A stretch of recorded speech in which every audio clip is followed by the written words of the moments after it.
All right, folks, welcome back to another example in editing. We've got a sun bear in Borneo in this photo, and I love this photo for so many reasons. It's a sun bear in its natural habitat, and I was able to capture this really, really unique moment with the tongue hanging out of its mouth. So even though I might have closer, more full-frame shots of sun bears, or there might be something better about other photos, this is one I want to spend more time on. Make sure I get this as good as possible because I captured a really special moment, and that's a big part of how I cull and select my images, is making sure it stands out above the rest. This is indeed that special moment. So let's switch over to the editor here. We're going to come in and start to look at our image and think, what's our first move? Well, it's usually cropping. So I'm going to hit C on my keyboard. I'm going to bring this in, and I'm just going to kind of go, just make the bear a little bit bigger in the frame. I'm going to play around with the centering a little bit. You know, you could make the argument that you should put the crosshair of these rule of thirds, or at least one crosshair, on the exact focal point of the image, like maybe the bear's snout or the tongue. But here, what I'm choosing to do is putting the bear center in these right 2/3. See, this 1/3 is completely open. So these 2/3 here are kind of the main part of my frame, and I'm centering it so there's equal space on the left and the right.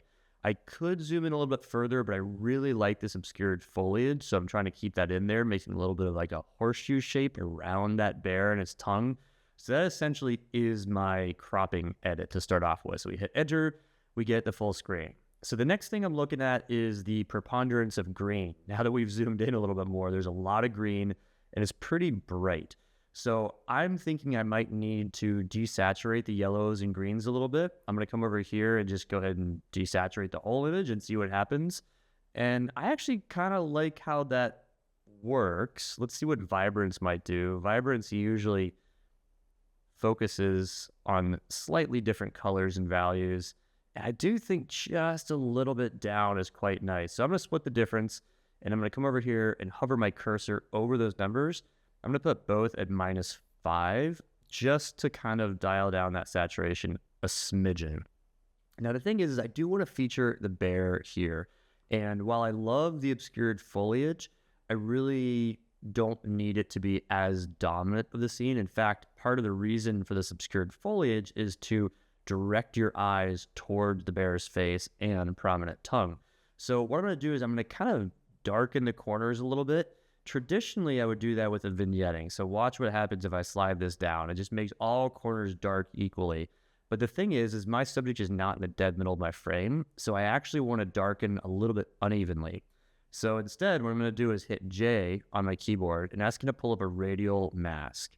So if I put this radial mask right over the bear itself, see how it's kind of feathered out to the sides? The red signifies the intensity of the mask, and it just sort of feathers and dissipates as you go to the edge. So the bear is nicely covered. Now, if I hit X, I now get the inverse, and now any adjustments I make will be on the outside. So it just selected the exact inverse. And what I'm actually going to do is, another way of vignetting is actually just darkening that which I mask, and watch what happens. See how it's a very, very similar effect as vignetting, but I'm able to control the size and the location of the vignette a little bit better.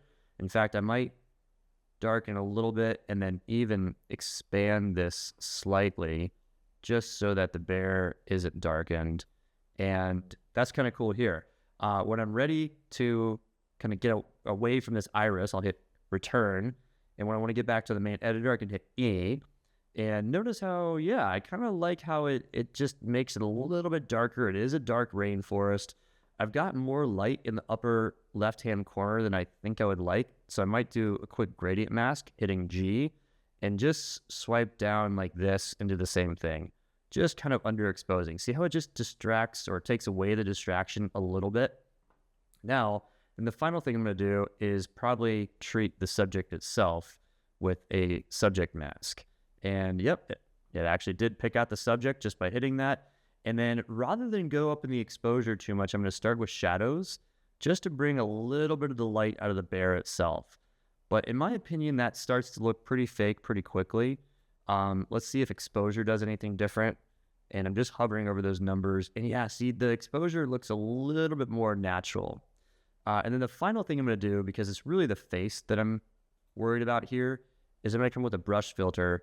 And I'm just going to brush this bear's face a little bit and then selectively expose for the face, just so we can see a little bit more of its personality and see how that doesn't adjust the rest of the bear, just the face. That's what we want. So let's hit E, come back to this.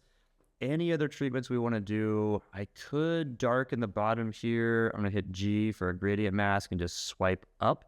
Remember, red means it's going to be edited. And I'm going to underexpose just to further take a little bit of the emphasis out of that. I'm not going to do much because I still really like having that framing of the blurred foliage in the scene. That's basically it. So you can see a lot of small little edits, just layer and layer and layer of small little edits. And that's pretty much my shot. I'm going to show you the before and after. So this is the ending shot, before, after. Notice how the face just brightens up a little bit. You can get to see a little bit more of its expression, its personality. I think it actually deals with the potential oversaturation of those oranges a little bit a little bit better too. So that exposure really helped out a lot.